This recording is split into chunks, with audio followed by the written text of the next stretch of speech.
Okay,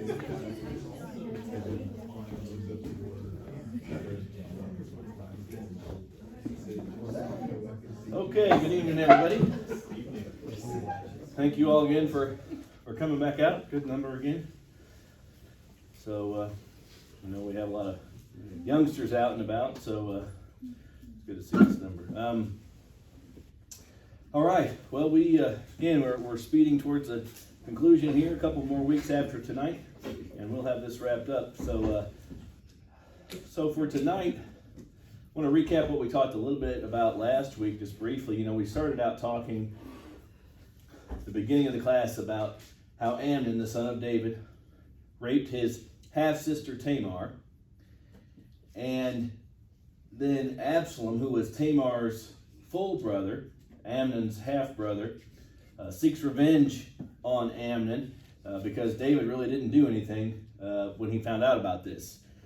He was upset, but he didn't seem to punish Amnon in any way, shape, or form. So he seeks this revenge. He kills Amnon, and then he goes on the run for a while, and then he decides David asks him back. Then Absalom prepares this coup to overtake the throne of David.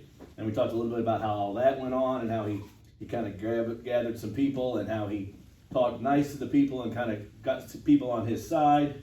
So David flees Jerusalem just kind of as a preemptive measure. Long story short, the Lord obviously is still with David. So Absalom is killed. How did we say he died? How did Absalom die? He was hanging in a tree, and who killed him? Joab. All right. So Joab kills him as he's hanging in a tree. David, remember, he mourns the death of Absalom because he's his son. All right, and Joab kind of takes a little bit of offense to this mourning that, hey, these people risked their lives for you. They stuck their neck out for you. Your people did to save you from Absalom, and here you are mourning him more than you would have rather he be alive and all of us be dead. And so Joab kind of confronted him about that, and that kind of led us into the first part of chapter 19, which is where we will pick up this week. Any thoughts about last week before we move on? Anything that we didn't get a chance to talk about? Anybody want to bring up? Okay, so we see here that David is kind of laying the groundwork for a transition here, right? Kind of in the waning parts of his life. Some stories just kind of know how to end.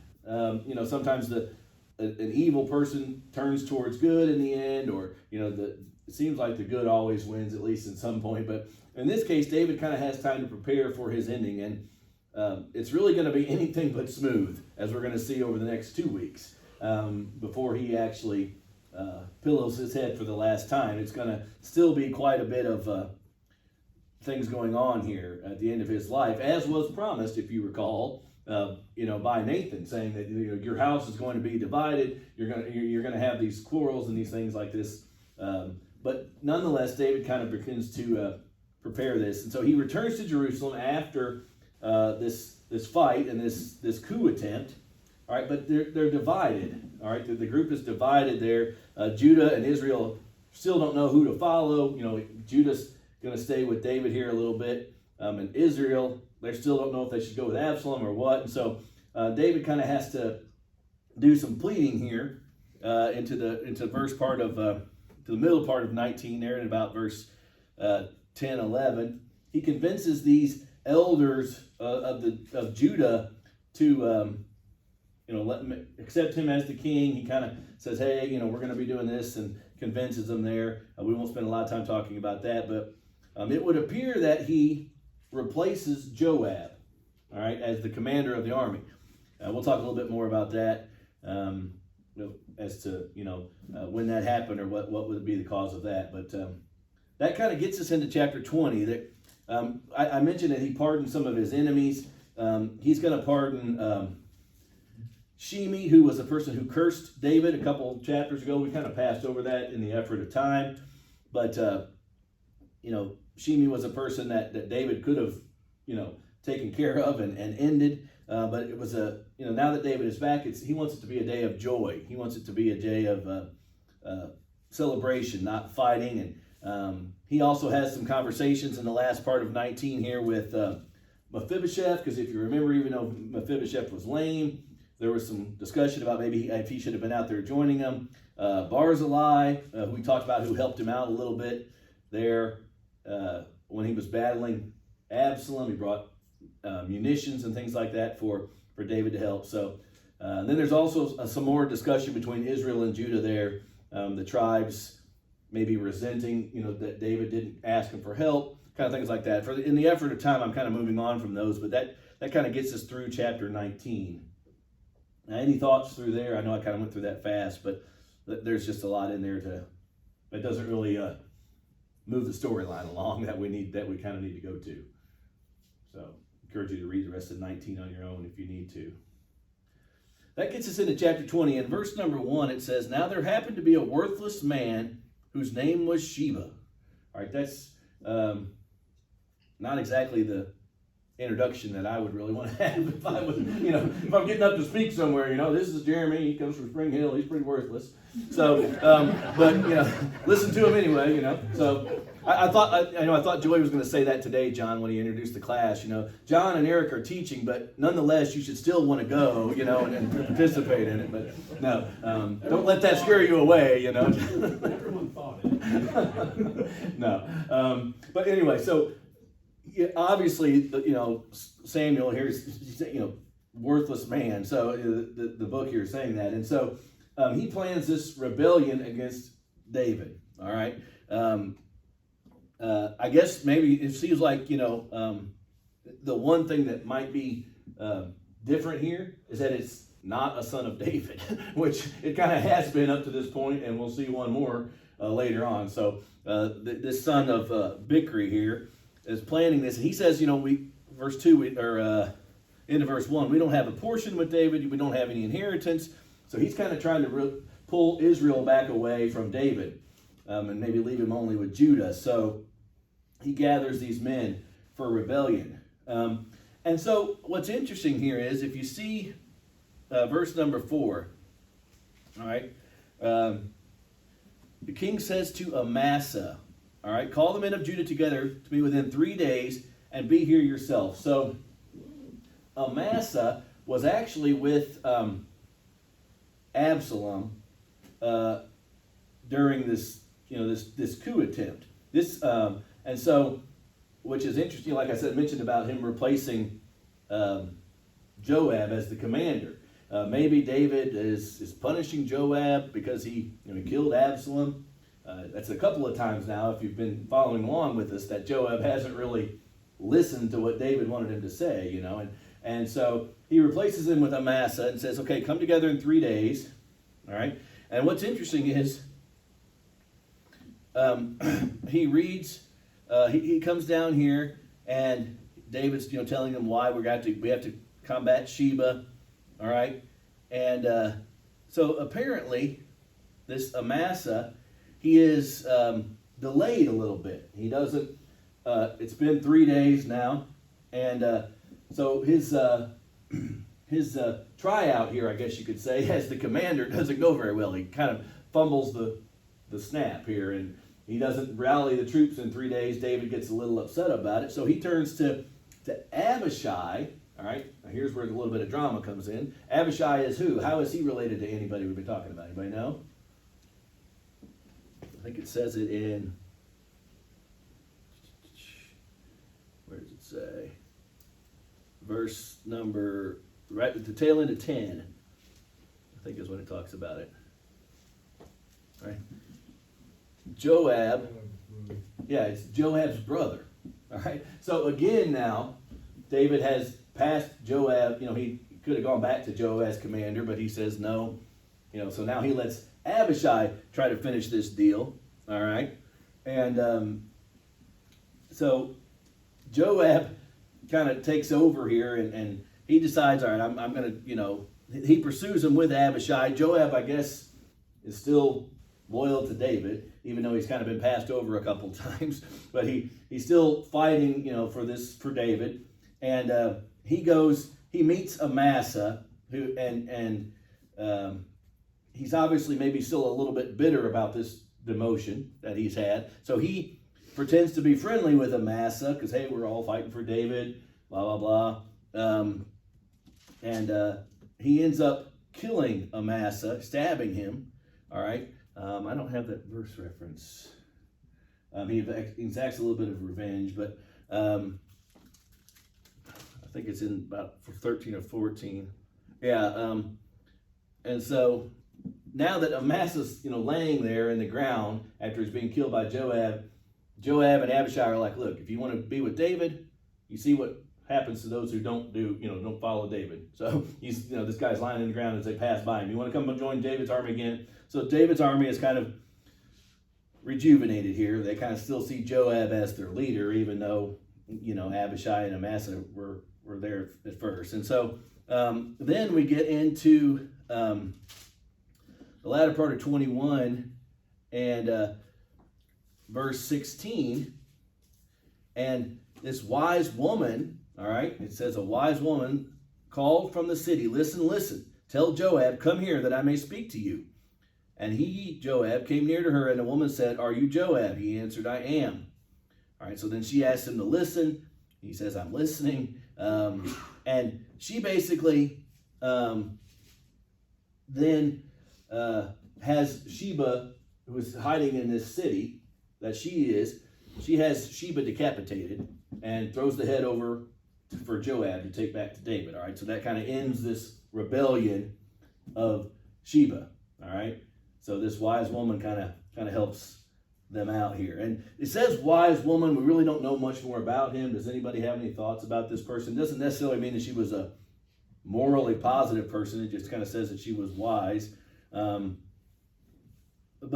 again, what you're going to see here is, and we'll come back to this a little bit, but is, as is kind of been the case with David up to this point, Joab now will take this head of Sheba, and he's not really punished for all the things that he's done to this point, but he's also not going to be forgiven. We're going to see that next week at the tail end of as David dies. We're going to see some of the things that happens to those who interacted with David throughout his life, and that that happened with Amnon, where David didn't punish him. It happened with Absalom, where he didn't want to talk to Absalom. Remember, Absalom came back, tried to reconcile. David didn't. For years, even 11 years after the rape of Tamar, Absalom's still here, fighting it out and has this revenge in his mind. So David has this problem with kind of just letting things go and not acting the way he should, and that's going to kind of come back again at the end. So any thoughts about this little rebellion here that we see of David? We're going to kind of see one more little thing, and that'll be next week. One more attempt at his throne before he dies. But we're going to move on to a couple of different things besides rebellion and infighting for the rest of the class tonight. We'll take a little break, thank goodness, right? Okay. All right, we get into chapter 21.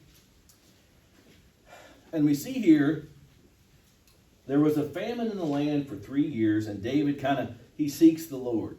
Or he sought after the face of the Lord, which we've talked about that before, how David, he sometimes had a problem with that where he wouldn't seek God and things would happen to him. And he kind of goes right to God here. And why was there a famine in the land? Who can tell me why that was happening? What does it say in the next couple of verses?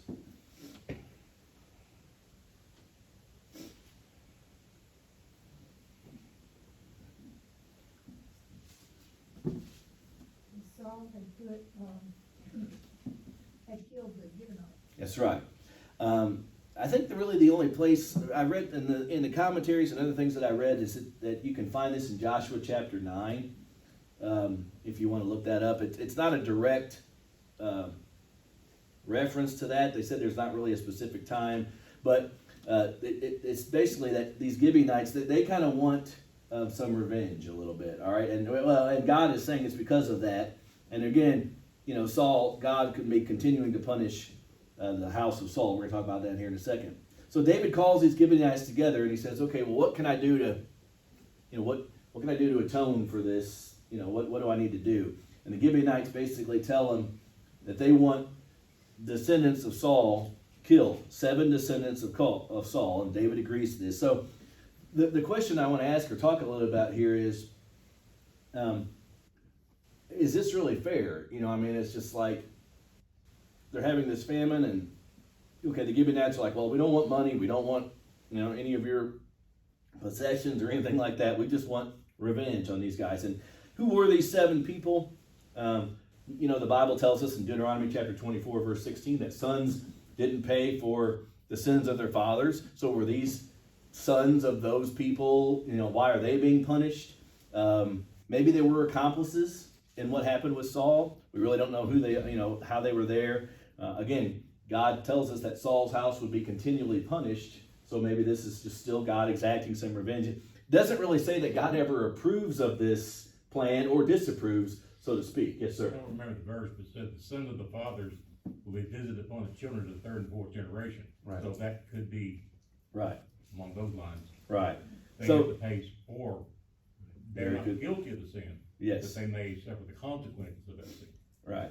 And the Gibeonites were not of Israel, so they weren't bound by the same laws Okay. the children of Israel were. And from what I understand, Israel had made an agreement with the Gibeonites not to attack, but Saul chose Right. to do it. So it was an individual decision on Saul's part. So therefore, the punishment was more laid toward Saul Right. and his family than toward all of Israel, Right. the way I looked at it. Good point. Well, I appreciate that. And of course, so then David agrees to do this. He kills these 7 descendants. Not Mephibosheth is not one of them again, of course, because he had promised that he would take care of Mephibosheth. But there's apparently still 7 descendants of Saul that are around here, and that stops the famine. That appeases God here, and he, you know, opens up the floodgates again, and so that kind of ends this famine. David takes the bones of Saul and Jonathan, and relocates them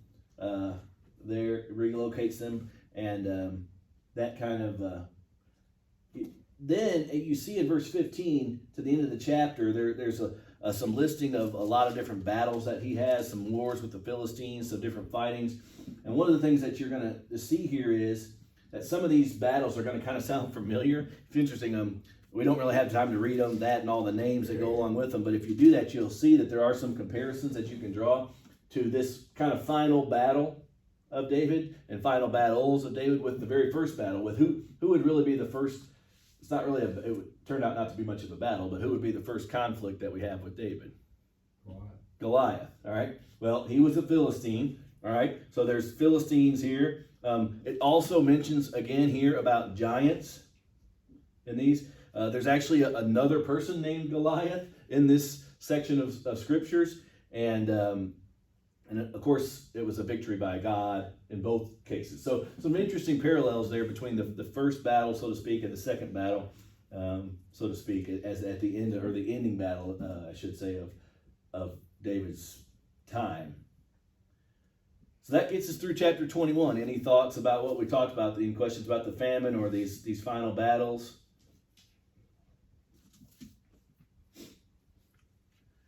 All right, so chapter 22 is kind of an interesting little section. I don't want to call it a segue because I think everything flows in the Bible for a reason. And again, unfortunately, we don't have time to read this. It's about 50 verses plus. But I definitely encourage you to do that when you go home. Take the time to read this song of deliverance that David writes. And there's some question about when this song was written. Can somebody read to me the first verse of chapter 22?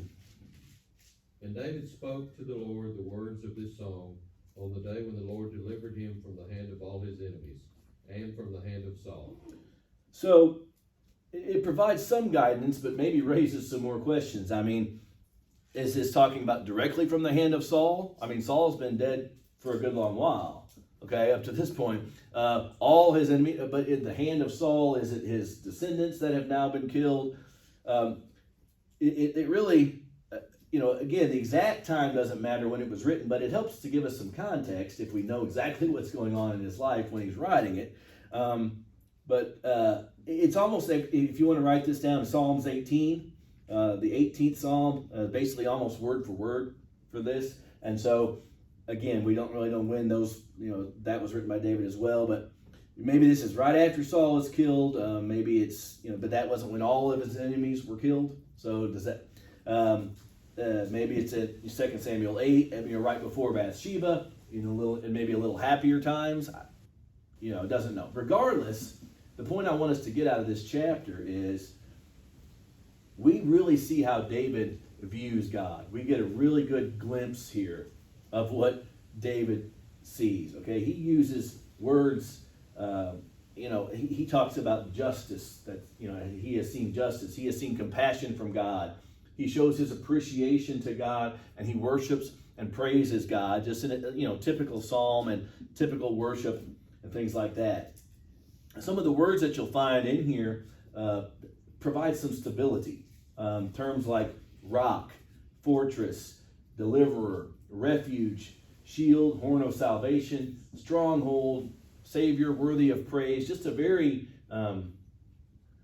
uplifting psalm for David, and that's how he has seen God through these good times in his life, through these bad times in his life, through the times where he's repented in his life, and God has been there for him. And God has depended on God up to this. David has depended on God up to this point, and God has delivered him time and time again. Not that he hasn't had to face consequences as we do today for the sin and things in our life, but God has delivered him and forgiven him, really, for all of these things. And so for David to write this song here and this psalm that we see later, it just really shows, because David has experienced these things. All right, we're going to talk about that when we get to in chapter 23. This is not just David's imagination of, this is what I think God is like. He's lived it. He's been part of it. He's seen it firsthand. And so that's why it's really important for us to see that. And so, again, it's important for us to think about, through all of these things that we talk about, this deliverance, he has never really been very good at marriage, and he wasn't a very good father. He didn't take care of his kids very well. He was a murderer and an adulterer. So for him to still be able to say this and see this of God, I think is important for us as Christians today. And we've talked about it multiple times. If David can be a man after God's own heart, and the things that he went through and the things that he did, then clearly for us today as Christians, we can have that same view of God, feel that same deliverance by God in our lives. Any thoughts about this, or verses you want to specifically note that maybe you've been looking at while we've been talking, or anything? Again, I really do encourage you to just kind of take 2 or 3 minutes and read through there. Lots of good stuff in there. I just don't have the time here in the class setting to do it. And it kind of leads right into chapter 23. And I do want to take just a second to kind of talk about, to read these first 7 verses of chapter 23. But it's the poetic. It says my title in my Bible says the last words of David in the beginning of chapter 23. Obviously, it's not. We're going to talk about several things next week. It's not the actual last words. It's the last poetic, his last chance to kind of write to us and do those things. But someone would read the first 7 verses here. Let's do at least get a little bit of this. You're going to find some similarities to what we just talked about. But first 7 verses, please, of 23. Now these are the last words of David, the oracle of David, the son of Jesse, the oracle of the man who was raised on high, the anointed of the God of Jacob, the sweet psalmist of Israel. The Spirit of the Lord speaks by me, his word is on my tongue. The God of Israel has spoken, the rock of Israel has said to me, when one rules justly over men, ruling in the fear of God, he dawns on them like the morning light, like the sun shining forth on a cloudless morning, like rain that makes grass to sprout from the earth. For does not my house stand so with God? For he has made with me an everlasting covenant, ordered in all things and secure. For he will not cause to prosper all my help and my desire. But worthless men are all like thorns that are thrown away, for they cannot be taken with the hand. But the man who touches them arms himself with iron and the shaft of a spear, and they are utterly consumed with fire. Thank you. So again, we see these stable principles, these centering, my focus kind of things, rock and protection, those words. Another somewhat parallel, not exactly word for word, more like Psalm 18 is earlier, but Psalm 91, if you want to jot that down, is another one to look at. that kind of compares to this chapter here. And so, again, this is who David has seen, and who he has experienced, and we can apply that to our lives, I think, even today, in any of the experiences that we have. I think we can see God as this. He focuses, there's some metaphors in here that I want you to think about there in the last couple of verses. He compares being righteous and righteousness to light, and how, I think that was interesting, kind of what Joey was talking about tonight, light, being light and shining light. And that's what righteousness is. He also talks about people who are worthless in verse 6. Worthless men are like thorns, all right, that are thrown away. So think about those things when David sees those things, that's how he views things. He views righteousness and worthlessness and how those things are important. We get to verse 5, and I think it's interesting, and it talks a little bit about this everlasting covenant, all right? And for us, the application here to me is that everlasting covenant for us is why Jesus is called the Son of David. Okay, we talk about how Jesus comes from this line, and for us as Christians today, he's our salvation. He's our everlasting covenant. He's the promise that's been given to us that's going to last forever. All right. Would somebody turn to 2 Corinthians chapter 5 and verse 21 and read that, please? 2 Corinthians chapter 5 and verse 21.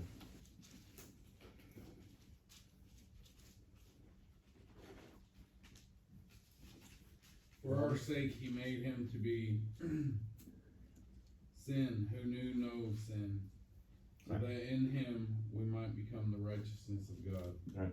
So there's that righteousness, and that's Jesus who was perfectly righteous. God made him to take on that sin for us and be that, give us that promise. Somebody read Hebrews chapter 7 and verse 26, please.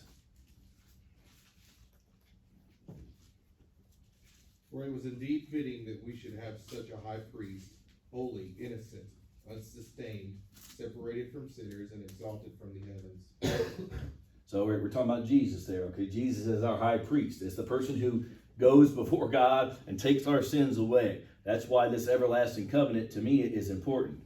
And David didn't reject the word of God like Saul did. We've talked about Saul a lot in this class as well, where, Saul was picked by God. Saul, was supposed to be this person and that followed God, and he just kind of he kept spinning the other way. Every time, everything he did something, he just turned away from God. At least David, whenever he would turn away from God, he would get back to God in some way. He would always come back and look to God. And for us, I think that's important in each and every day of our lives to think about this. So we see that he had a true heart like God in these final days.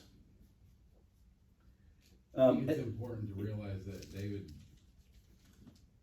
Saul's pride did not even allow him he couldn't even take some constructive criticism, whereas David took some of the harshest criticisms, and instead of getting angry at a little piddly thing, he really truly repented of it. Yeah, very true.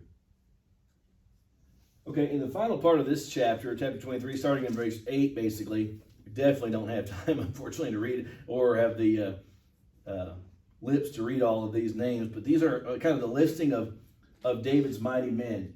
And he just kind of recalls these people, thanking them for all the things that they've done. And who do we see in verse 30, even see in verse 39? Uriah the Hittite, all right, who he had an affair with his wife and had him killed. But yet David, again, I think back to Psalm chapter 51, David was memorializing his sin. He wasn't letting anyone forget what he had done. And even Uriah, who was loyal to him even in his death, David remembers him. It says 37 in all. We really say David's 30 mighty men. There were some others that were kind of commanders, and maybe some that replaced others that might have died. That's kind of the theory there. But again, David remembers all of these people, and as it's his last words, he's just kind of thanking them again for getting him to this point. Anything through 23? All right, we've got about 5 minutes to cover the census here. One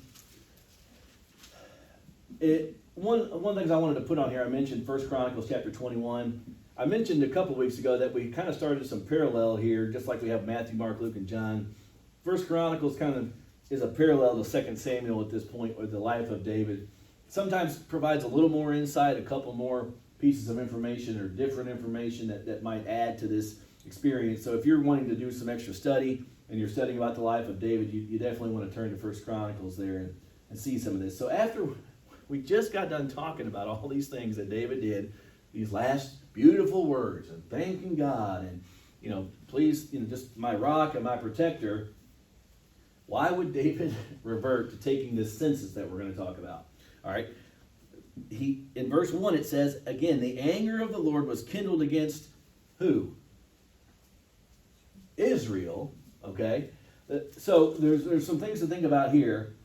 It says the anger of the Lord was kindled against Israel, and he incited David against them, saying, so this says that the anger of the Lord and that the Lord incited David. If you turn to First Chronicles, it's going to tell you that Satan incited David, okay, which is interesting because, so there's some people that say, well, maybe it wasn't just, David, God inciting David one more time to do something. It could have been that God was still punishing some of the people of Israel for their rebellion and some of the things that had been going on, for David to take this census, because we're going to see how it punishes other people besides David here in just a second, okay? So David decides he wants to number the people that he has in his army and that are following him and his great nation and all of this.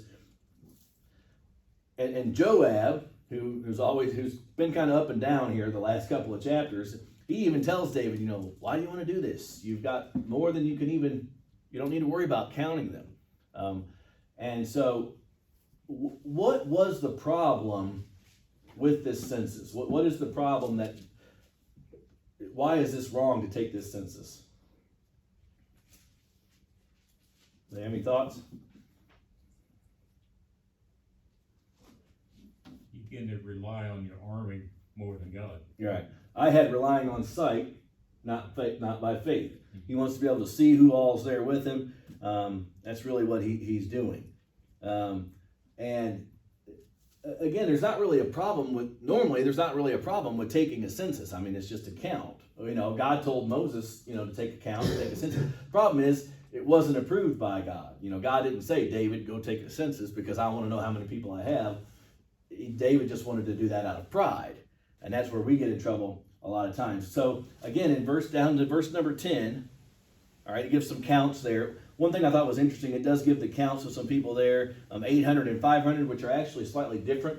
If you look in First Chronicles, some slightly different numbers there. Some of the discussion there is about that maybe some people were talking about only those that were maybe ready for battle, those that took up the sword, maybe that were skilled, whereas some other ones weren't as skilled as other ones. That's kind of the difference of the numbers there if you're looking at First Chronicles. But that's where that's at. So again, David realizes his sin in verse number 10.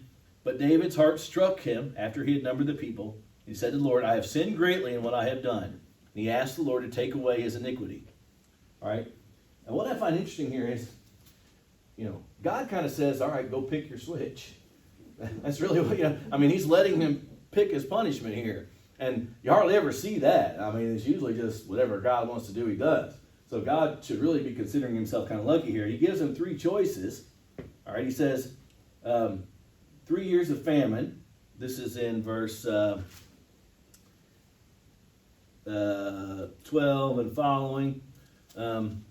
He says 3 years of famine, which they had just kind of gotten done with. All right, I don't think they didn't want any more of that.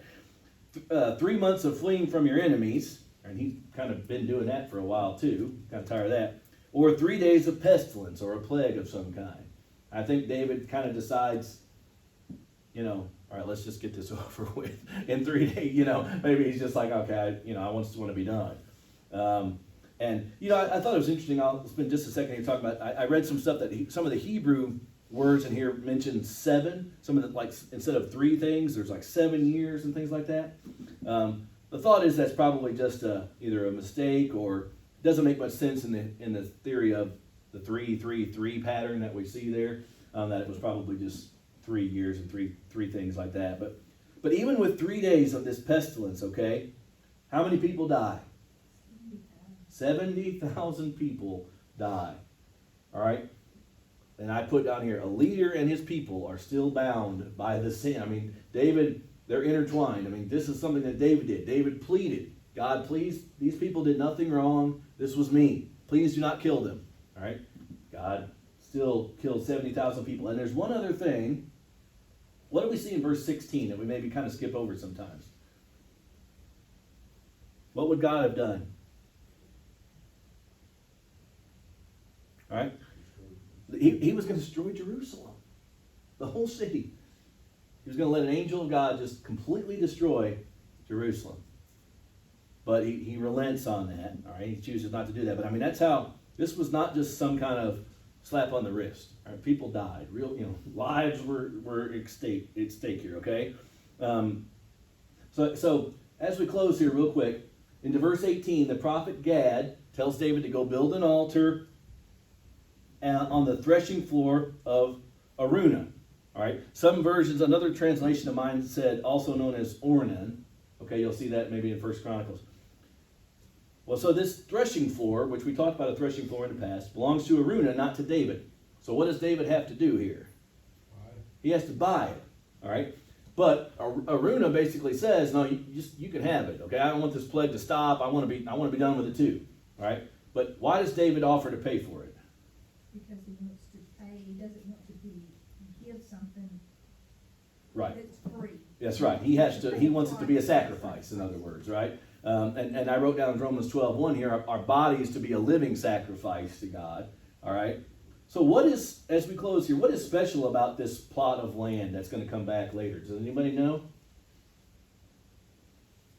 It doesn't say it here, I don't think. It'll say it anywhere else. Anybody know about it? 1 Chronicles chapter 22.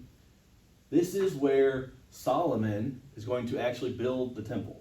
Right? This plot of land that David is buying now is where Solomon is going to use to build the temple. So that's kind of how that's important, and then it'll come back later in. David is, and so through all of this, I want us to think about how David is such an ideal person because we make mistakes. He made mistakes. But he trusted and loved God even through all these mistakes. And we've talked about this almost every week and everything that he's done.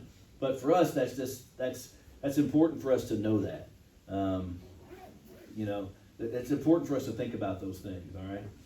Any thoughts about what we talked about? Any questions about the census? Anything like that? All right, next week will be our last study week, and then the 30th we'll do a concluding week. We'll kind of tie everything together, got some thoughts for that. So for next week, read 1 Kings 1 and 2. That's going to get us through one more incident in David's life, and then he's going to pass away and give some instructions to Solomon. So that's what we're going to talk about next week. All right, let's have a quick prayer, and then we'll be dismissed. Dear Heavenly Father, thank you again for another opportunity that we've had to come together and study from your word. We're thankful again for this life of David. And Father, we see the mistakes that he made and how he continually turned to you. And we're thankful that he wrote down beautiful words of deliverance from the sins and things that he had in his life, and to talk about how you protected him and you were his rock. And help us as Christians to realize that in our lives, that God is continually with us no matter what's going on and what we're doing, and we can learn this from the life of David. We're again thankful for this study. We're thankful for all those that are present. We ask that you keep us safe and bring us back at the next time. In Jesus' name, amen.